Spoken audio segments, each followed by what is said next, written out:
Some local businesses in Portland are feeling anxious about recent protests that have turned destructive. But some also say that this shouldn't stop people from trying to revitalize the heart of the Rose City. Fox 12's Connor McCarthy joins us now live from downtown with new video from that protest. Connor?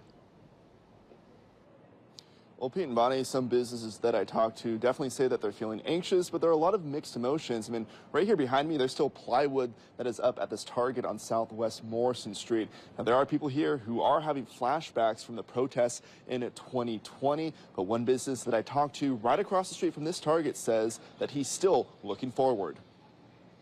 This new video from TikTok, obtained by Fox 12, are they peaceful? Shows what it was like to be in the middle of Monday night's protests in downtown Portland. Oh my God! People inside a car were surrounded by protesters, with one smashing their windshield. The crowd then made their way towards Southwest Morrison Street, where more than 5 businesses had their windows smashed in. I do feel bad for people who their business has been vandalized. Bertany Faustin owns Abbey Creek Winery across the street from a Target that was hit.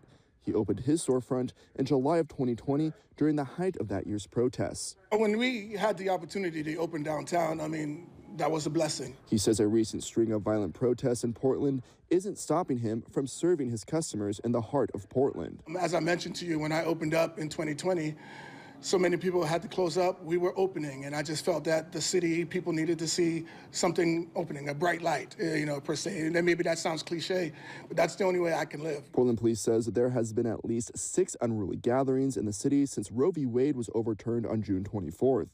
But the one on Monday night started off as a protest for the killing of Jalen Walker, a black man who was shot more than 60 times by police in Ohio. That protest devolved into destruction. Portland police confirmed they reached out to the FBI about Monday night's protests, and the FBI sent Fox 12 a statement saying, quote, "We are aware of the incident on Monday night, and we are working with our law enforcement partners and with federal guidelines to determine what, if any, specific FBI actions is warranted." While some Portlanders and business owners are feeling anxious, Faustin says your neighbors are one of the best resources. We look out for each other. We take care of each other. That's what I would say. Lean on to your neighbors, Yeah, Pete and Bonnie, even though there are some businesses who are wanting to stay in downtown, some are leaving. Just this week, Elmer's Restaurant announced that they're moving their Portland office to Vancouver, citing all the violence and crime in the city. I also reached out to the Portland Business Alliance this evening about the recent string of violent protests in downtown Portland, but I didn't hear back. Pete? Yeah, Connor, no shortage of frustrated business owners. I know you asked Portland police about the point when officers should engage with people who are destroying property. What did they say?